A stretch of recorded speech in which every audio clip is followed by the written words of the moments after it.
Hello students, अभी हम start कर रहे हैं एसएचएम, सिंपल हार्मोनिक मोशन। ठीक है ना। फिजिक्स का बहुत ही ज़्यादा इम्पोर्टेंट चैप्टर है। इसको अच्छे से समझने के बाद ही हम वेव स्टार्ट कर पाते हैं और वेव्स की पूरी अंडरस्टैंडिंग एसएचएम की अंडरस्टैंडिंग पे बेस्ड है। ठीक, और एसएचएम अपने आप में भी बहुत ही ज़्यादा इफेक्टिव टॉपिक है। जेई में इसके ऊपर बहुत सारे क्वेश्चन आए हुए हैं और हर साल आते रहते हैं। कहीं ना कहीं एसएचएम का यूज होता रहता है। और एसएचएम मतलब चैप्टर ही ऐसा है कि हर टॉपिक, ऑलमोस्ट हर टॉपिक फिजिक्स का इस चैप्टर से एसोसिएटेड है। इलेक्ट्रोस्टैटिक्स में भी एसएचएम के ऊपर क्वेश्चन आएंगे, मैग्नेटिज्म में भी एसएचएम के ऊपर क्वेश्चन आएंगे। ठीक है ना। और मैकेनिक्स में तो बहुत सारी सिचुएशन ऐसी बनेगी ही जहां पे एसएचएम के ऊपर क्वेश्चन आएंगे। तो एसएचएम एक ऐसा टॉपिक है जो किसी भी फिजिकल सिचुएशन में फिट हो सकता है। तो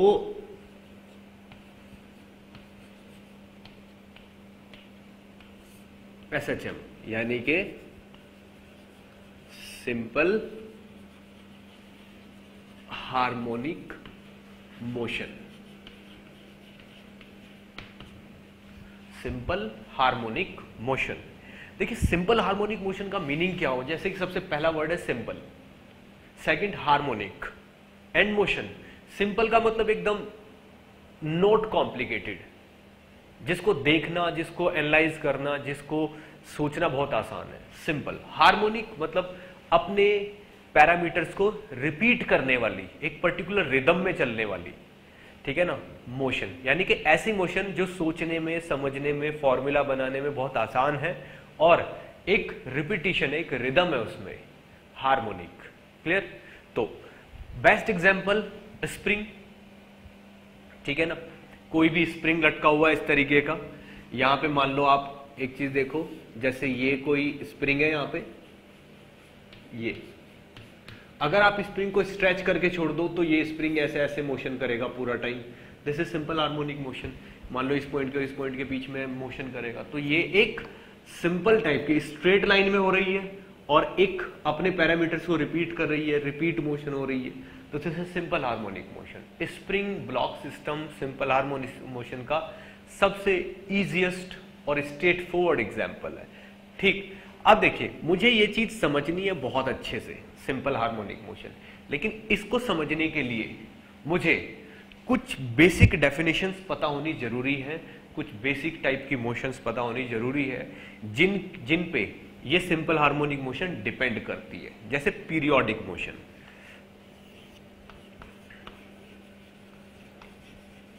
पीरियोडिक मोशन, ये चीज मुझे क्लियर करनी है। दूसरी चीज मुझे ऑसिलेटरी मोशन क्लियर करनी है।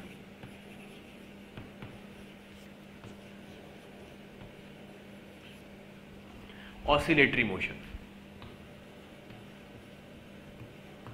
मुझे पीरियोडिक मोशन और ऑसिलेटरी मोशन दोनों मुझे एकदम क्लियर करनी है, दोनों के डिफरेंस समझाने हैं और दोनों की सिमिलरिटी समझानी है। ठीक है ना। तो चलिए देखते हैं पीरियोडिक मोशन क्या होती है। ठीक है। मान लीजिए आपकी जो घरों में वॉल क्लॉक होती है या रिस्ट वॉचेस होती हैं, कोई भी ले लो, मान लो ये घड़ी है, ये इस तरीके से। ठीक है। इसमें आपका एक मिनट वाला हैंड है। मान लीजिए ये आपका मिनट वाला हैंड है। ठीक है ना।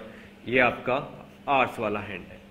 इस पे अगर आप इस मिनट वाले हैंड पे कहीं भी एक डॉट लगा दोगे तो वो डॉट 1 घंटे बाद वापस यहीं आ जाएगा, फिर नेक्स्ट 1 आवर बाद फिर से यहीं आ जाएगा। यानी कि ये वाली मोशन पीरियोडिक मोशन है। ये वाली मोशन पीरियोडिक मोशन है। ठीक, अब पीरियोडिक मोशन क्या होती है? वो मोशन जिसमें सारे पैरामीटर रिपीट्स। ठीक है ना। After a regular time interval, after a regular time interval, वो मोशन जिसमें मोशन के सारे काइनेमेटिकल, ठीक है ना, पैरामीटर्स है, जैसे एक्सेलरेशन हुआ, वेलोसिटी हुई, पोजीशन यानी कि कोऑर्डिनेट्स हुए, नेट फोर्स, मोशन की डायरेक्शन, सारे पैरामीटर एक पर्टिकुलर टाइम इंटरवल के बाद रिपीट होने चाहिए, तो मोशन को क्या बोलेंगे हम? Periodic motion. ठीक है ना, यानी कि all parameters repeats after a regular time interval, तो मोशन क्या होगी? पीरियोडिक। ठीक, अब आप इसमें देख लो, अगर मैं ये डॉट पे कंसंट्रेट करूं तो इस डॉट की वेलोसिटी इस डायरेक्शन में है, 1 घंटे बाद 1 आवर के बाद ये पॉइंट इसी डायरेक्शन में होगी वेलोसिटी। ठीक है, और जितनी भी स्पीड होगी वो भी वही होगी। ठीक, पोजीशन के कोऑर्डिनेट्स भी एग्जैक्टली वही हो जाएंगे, तो सारे पैरामीटर, सेंटर की तरफ एक्सेलरेशन, सेंट्रीपिटल एक्सेलरेशन भी बिल्कुल सेम हो जाएगा, v²/r। तो 1 घंटे बाद सारे के सारे पैरामीटर्स रिपीट हो जाएंगे, इसलिए ये पीरियोडिक मोशन है। ठीक, दूसरा केस लेते हैं। मान लीजिए ये सन है और ये earth, sun and earth, this is sun and earth system. आप ये देखो, ये भी पीरियोडिक मोशन है, इसका टाइम पीरियड कितना है? 1 ईयर। ठीक है ना, 1 साल के बाद अर्थ अपने सारे पैरामीटर्स रिपीट कर देती है। 1 साल के बाद अर्थ अपने सारे पैरामीटर्स रिपीट कर देती है। देखिए, ये बिल्कुल परफेक्ट सर्कुलर नहीं है, ये इलिप्टिकल है, लेकिन फिर भी ये पीरियोडिक मोशन है, क्योंकि 1 साल के बाद एग्जैक्टली सेम टाइम पे सेम मौसम आ जाता है। ठीक है ना, सेम टाइप की धूप निकलती है, सेम टाइप की हवाएं चलती हैं, तो जितने भी पैरामीटर्स है सारे रिपीट हो जाते हैं, तो ये भी क्या हुई? पीरियोडिक मोशन हो गई। ठीक, अब फॉर एग्जाम्पल मान लो एक इस तरीके का डिप्रेशन है, ये यहां पे इस तरीके का डिप्रेशन है, और आप इस डिप्रेशन में एक बॉल को छोड़ रहे हो इस तरीके से, तो ये बॉल नीचे की तरफ आएगी, यूं नीचे की तरफ आएगी, यहां से यूं घूमेगी और फिर यहां तक पहुंचेगी। ठीक है ना, इस पाथ पे चलेगी, ऊपर जाएगी, मतलब इसी में ऐसे ऐसे होती रहेगी m मास की बॉल इस तरीके से। तो ये भी मान लो आप इस पॉइंट पे कंसंट्रेट कर रहे हो और इस तरफ जाते हुए, तो ये बॉल जब इस पॉइंट से पास होगी इस तरफ जाएगी, इसकी वेलोसिटी, एक्सेलरेशन, पोजीशन, कोऑर्डिनेट सारे के सारे रिपीट होंगे, एक पर्टिकुलर टाइम के बाद फिर से रिपीट होंगे, तो ये मोशन भी कैसी हुई? पीरियोडिक। ये मोशन भी पीरियोडिक हुई। एक टाइप का और एग्जांपल ले लेते हैं। मान लीजिए ये एक स्प्रिंग है इस तरीके का, यूं लटका हुआ यहां पे, ये इस स्प्रिंग को अगर मैं थोड़ा सा स्ट्रेच करके छोड़ दूं तो ये यहीं इसी पे इस पॉइंट के अबाउट मोशन करेगा। ठीक है ना, सेम टाइम पे सारे पैरामीटर सेम हो जाएंगे, तो ये मोशन भी कैसी हुई? पीरियोडिक हुई। ठीक है ना, ये तो हो गई पीरियोडिक। अब ऑसिलेटरी के लिए क्या जरूरी है?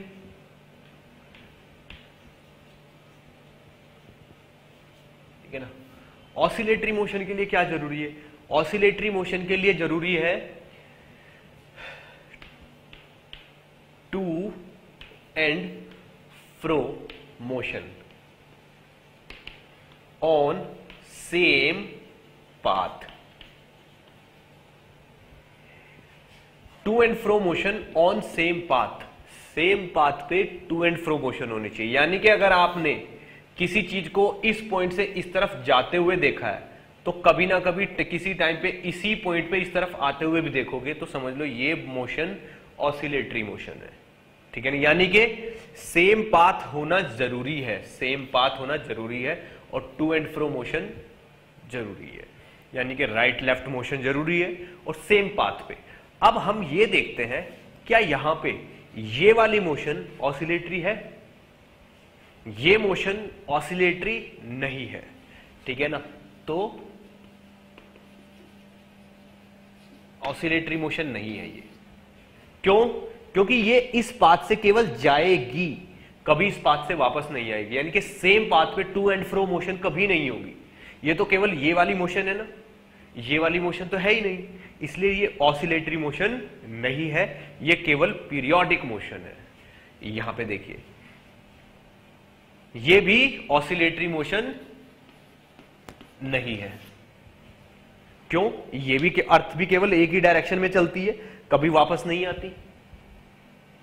ठीक, ये पीरियोडिक है, ये ऑसिलेटरी भी है, क्योंकि आप देखो ये इस पॉइंट पे इस तरफ जाते हुए दिख रही है ना, तो ना कभी इस पॉइंट से वापस आते हुए भी दिखेगी, तो ये ऑसिलेटरी मोशन है।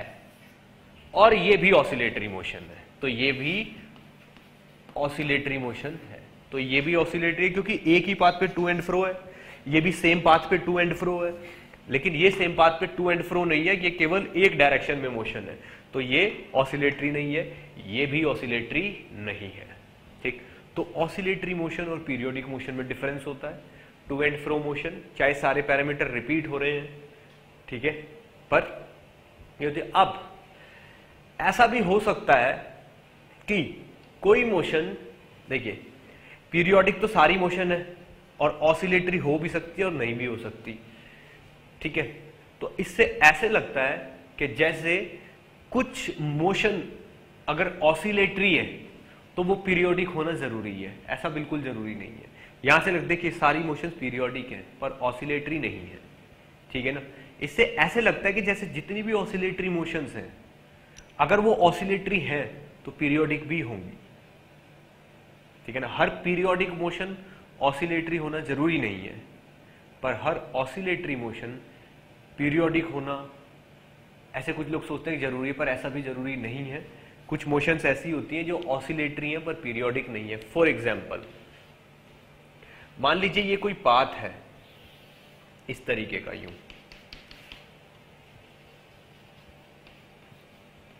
यहां पे m मास का ब्लॉक रखा हुआ है, यहां पे m मास का ब्लॉक रखा हुआ है, और यहां का फ्रिक्शन कोएफिशिएंट है mu, mu is not equal to 0। तो यहां पे क्या होगा, ये मोशन होगी ऐसे करके, धीरे धीरे ये डैम्प होके ये हो जाएगी।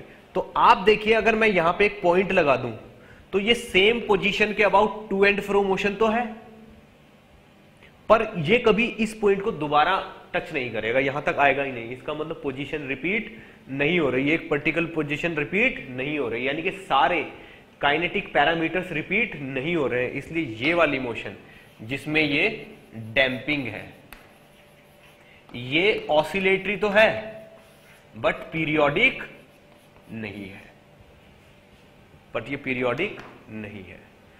अब एक बहुत छोटा सा फैक्ट है जो मुझे एक्सप्लेन करना है, पीरियोडिक मोशन हो या ऑसिलेटरी, पीरियोडिक और ऑसिलेटरी कोई भी मोशन हो, ठीक है ना, इसके लिए पार्टिकल को रिटर्न होना जरूरी है। फॉर पीरियोडिक और ऑसिलेटरी मोशन रिटर्न आना is must, coming back is must. तो फॉर पीरियोडिक और oscillatory motion coming back is must. That means turn is must. That means a force must required.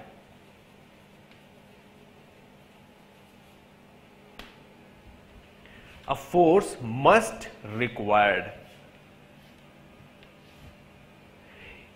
देखिए मैंने क्या बोला है, मैंने ये बोला है कि मोशन अगर पीरियोडिक है या ऑसिलेटरी है, ठीक है, तो पार्टिकल को वापस आना जरूरी है। आप देखिए यहां से पार्टिकल इधर गया था, कैसे भी है फिर से वापस आया, यहां से पार्टिकल नीचे की तरफ गया था, कुछ भी इधर से जाके वापस आया, ये पार्टिकल यहां से ऊपर गया था फिर नीचे आया। तो पीरियोडिक या ऑसिलेटरी मोशन होने के लिए पार्टिकल का वापस आना बहुत जरूरी है, ठीक है ना। और पार्टिकल अगर वापस आ रहा है तो डेफिनेटली अपने पाथ में उसने कहीं ना कहीं टर्न लिया है, क्योंकि कोई चीज अगर इस तरफ जा रही है और उसको वापस आना है तो कहीं ना कहीं से टर्न लेना पड़ेगा उसको, तभी वापस आ सकती है।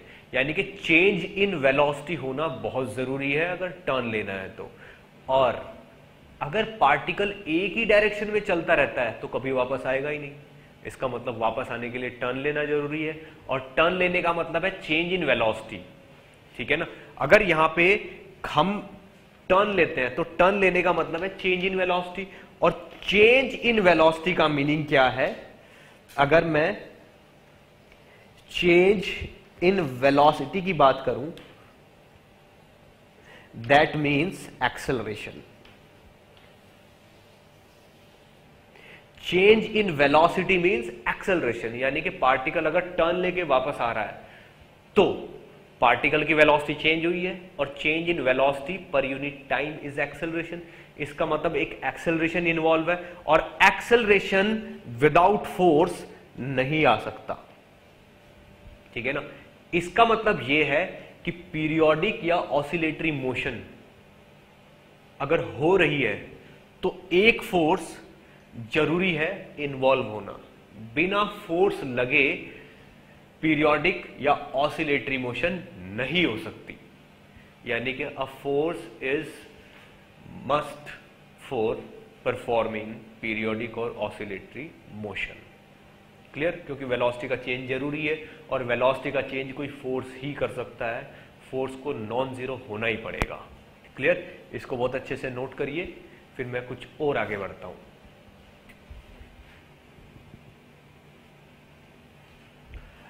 ओके, तो हम इस कंक्लूजन पे पहुंचे हैं कि एक फोर्स होना चाहिए, a force must act to perform periodic और ऑसिलेटरी मोशन। हम इस कंक्लूजन पे पहुंच गए हैं। अब देखिए ऑसिलेटरी मोशन। ऑसिलेटरी मोशन का मतलब क्या है कि बस सेम पाथ पे टू एंड फ्रो मोशन होनी चाहिए। ऑसिलेटरी मोशन पीरियोडिक हो भी सकती है और नहीं भी, और कोई पीरियोडिक मोशन ऑसिलेटरी हो सकती है और नहीं भी, इसलिए दोनों चीजें अलग अलग है। कुछ चीजें कॉमन है जो पीरियोडिक भी है और ऑसिलेटरी भी है। अब इस बेसिस पे हम सिंपल हार्मोनिक मोशन को एक्सप्लेन कर सकते हैं, ठीक है। तो मैं कुछ डेफिनेशंस हैं वो आपको रीड करके बता देता हूं। देखिए पीरियोडिक मोशन, वैसे तो मैं एक्सप्लेन कर चाहूं, पीरियोडिक मोशन में आप सुन सकते हो, any motion which repeats all the parameters of itself after regular interval of time is called periodic or harmonic motion, and a force must act for periodic motion as it has to come back to its initial position, और एक force होना जरूरी है। Okay, अब जो oscillatory motions हैं, ठीक है ना, वो अगर एनर्जी कंजर्व रहती है पूरा टाइम तो ऑसिलेटरी मोशन पीरियोडिक भी होंगी, ठीक। अब सिंपल हार्मोनिक मोशन के आप पैरामीटर्स देखिए क्या होती है। Special type of oscillatory motion, ये क्या है? Special type of oscillatory motion in which, ठीक, ये एक स्पेशल टाइप की ऑसिलेटरी मोशन है जो कि नेचर में पीरियोडिक भी होगी, ठीक है ना, जो कि नेचर में पीरियोडिक भी होनी है। तो जिसमें तीन प्रॉपर्टीज होना जरूरी है। Number one, the particle oscillate on a straight line, the particle oscillate on a straight line. Particle जो है, मतलब जो भी पार्टिकल एसएचएम कर रहा है, सिंपल हार्मोनिक मोशन परफॉर्म कर रहा है, उसको एक लाइन पे मोशन करना जरूरी है। ये फर्स्ट कंडीशन है। Second condition is the acceleration is always directed towards a fixed point on the line. The acceleration is always directed towards a fixed point on the line, यानी कि जिस line पे SHM हो रही है उस line पे एक पॉइंट होगा। एक्सेलरेशन, पार्टिकल का